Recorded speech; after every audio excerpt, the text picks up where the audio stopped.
Hey guys, today we're going to look at two double bass beats that are absurdly different and dissimilar in some respects, but weirdly enough are actually exactly the same in some other minor technical respects. It's like a weird juxtaposition, I guess, if you will. So the first beat we're going to look at is from Bleed by Meshuggah, which like the internet is full of that, so I'm not going to try to like play the song or anything. I actually can't play past a certain point in the track because it gets too weird and I don't like counting that hard. But I can play like the initial original like Herta type beat. And then we're going to look at Becoming by Pantera from the 90s, which is obviously a completely different rhythm in a different sort of time feel. It's only one measure instead of like a three measure over the bar line polyrhythmic phrase. But if we look at how you actually play them on the pedals, they're very, very similar in certain respects. So that's today's video. Check this out. Okay, so just to remind you guys, Bleed by Meshuggah, the beginning bass drum beat is kind of like this. I'll do it slower. It's a little bit of a Herta on your feet. Just to remind you again of the Becoming by Pantera, it goes something like this.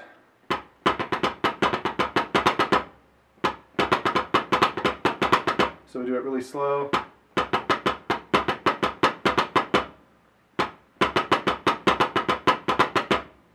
So obviously completely different rhythms, but that's the basis of them.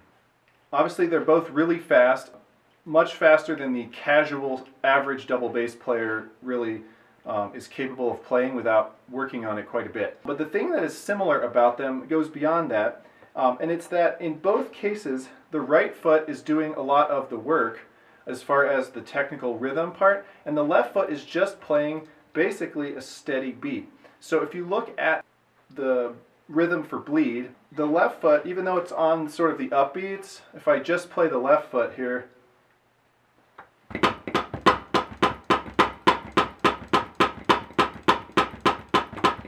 you can hear that it's just a straight rhythm, where the left foot doesn't change at all. It just plays straight through the entire beat, and the right foot, the placement of that is what causes it to feel strange and interesting. So if we look at Becoming, the way that Vinnie played it, there's different stickings, quote unquote, that you could use for this, or footings. But the way that Vinnie played it, the way that I've seen on video, is he played left foot lead, even though he was right-handed, and he would play the triplets with a left, right, right, so that if you just, again, looked at the left foot on this, it would be...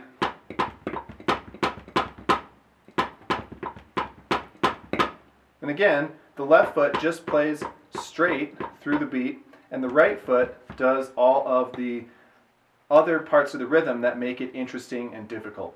So, in that respect as well, they're almost exactly the same technically, even though the rhythms and the feel and the timing are all different. So again, Bleed and Becoming.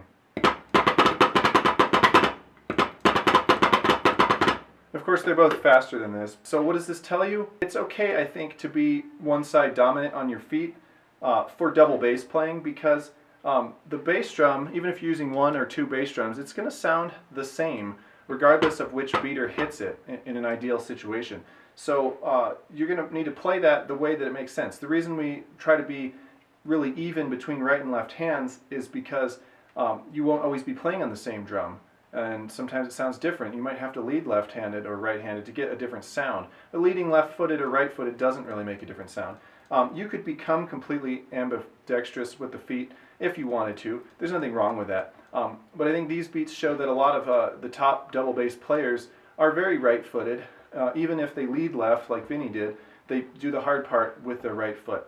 And to some extent, that's okay depending on the situation. Alright, that's it. That's all I got for today. Thanks for watching. We'll see you guys next time.